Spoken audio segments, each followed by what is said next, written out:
So we finally got the final wave of the Booster Course Pass, and now we can finally move forward to the next Mario Kart game, Mario Kart 9, logo made by Lapino on DeviantArt. But there's one big problem that Mario Kart 9 must face. How will it be worth it in comparison to Mario Kart 8 Deluxe? Track-wise, it's easily the biggest and bestest Mario Kart ever. The additional characters only add to the grandeur, and if the next game plays the same as Mario Kart 8 Deluxe, then it will only at best be an inferior version. Because, let's be honest, the next Mario Kart will only have, at best, half the current number of courses. So, how can Mario Kart 9 be worth it, other than there's a brand new Mario Kart? Well, I don't know what they would do. I can present what I would do if I was in Nintendo's position. So, ladies and gentlemen, here is my own version and rendition of Mario Kart 9. So, a bit of a weird take, but does anyone remember Sonic and All-Stars Racing Transformed?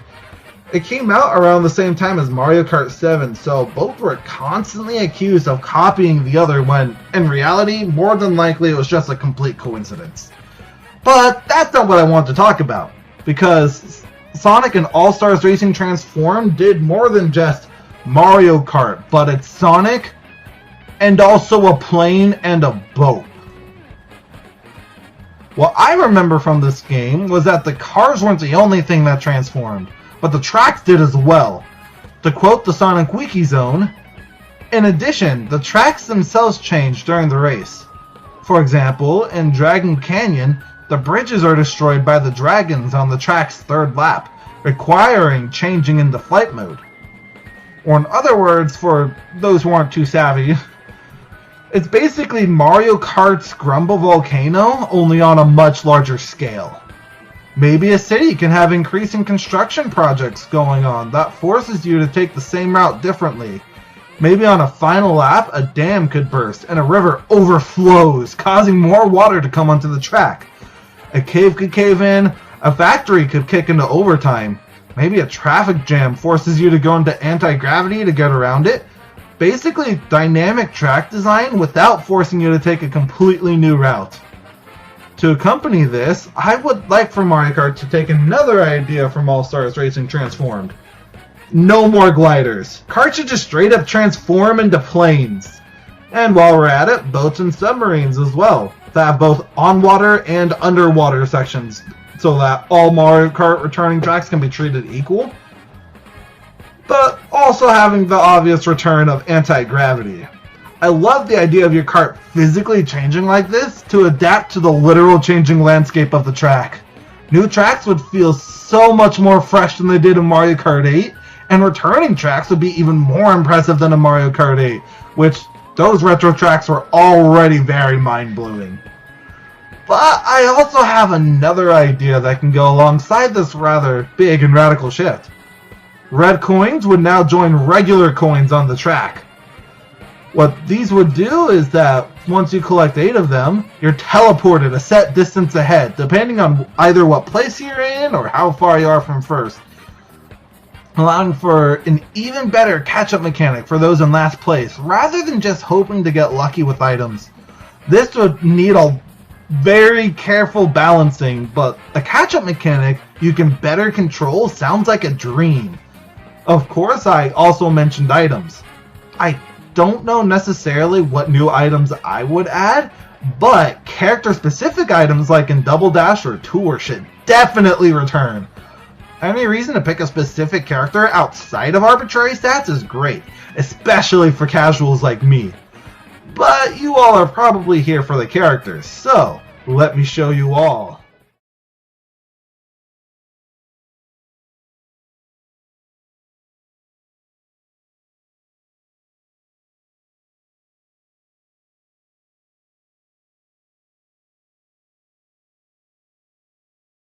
This is Mario. We're expecting that, huh? I think the next Mario Kart would feel more fresh if, like in the recent Mario Sport games, at least a good amount of the roster had unique designs specifically for this game. Probably best way of putting it is kind of like how the princesses all have their biker gear, except on a much more widespread level.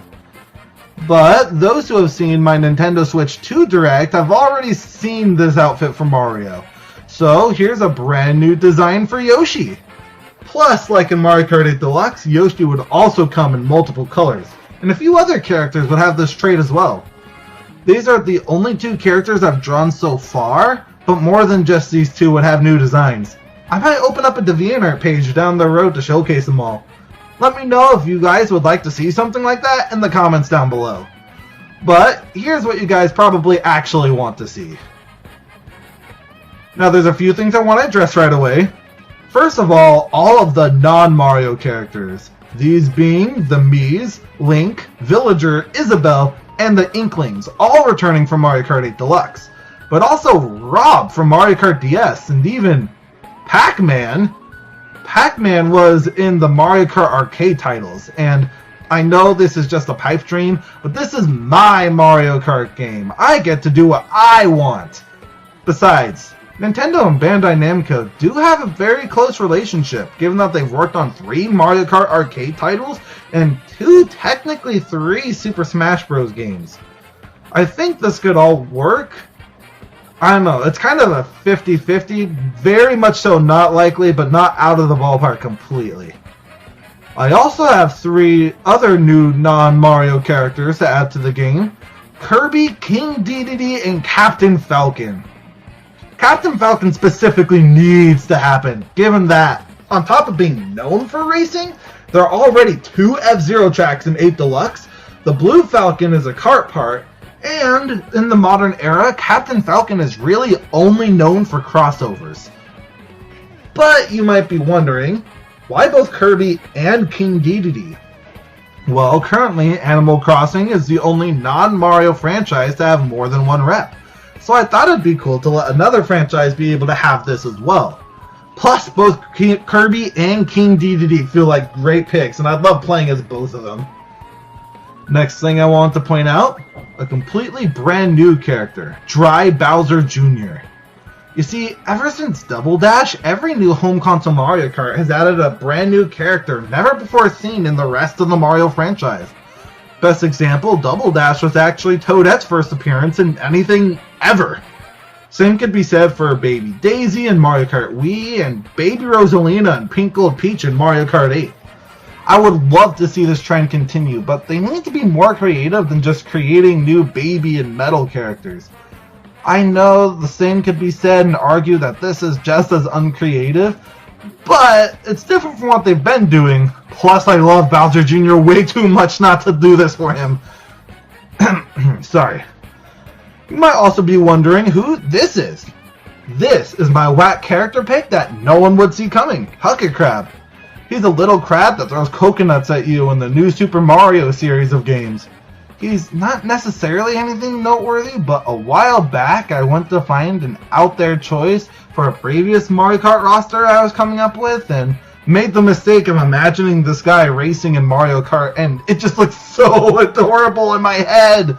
I tried to recreate what my head sees so you guys can understand this too. And yeah, now you guys just see how adorable this guy could be. And he's now my #1 pick for Mario Kart, even though everyone's probably still looking at me like a weirdo. But I would also add Nabbit, Hammer Bro, King Bob-omb, and Dixie Kong, who many probably don't know because of how few people actually played this game.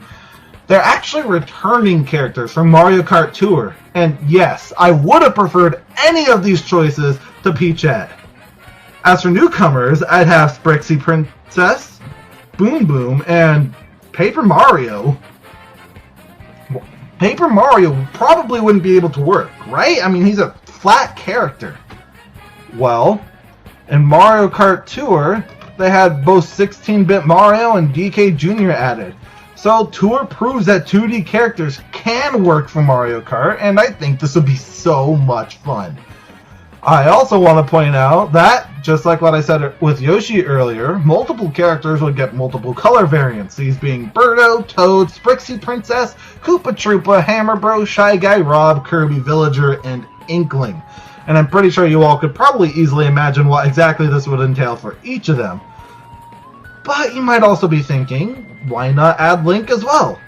Mario Kart 8 Deluxe added an update a while back that will allow you to choose between this Link, which is actually the Skyward Sword Link, and the Breath of the Wild Link.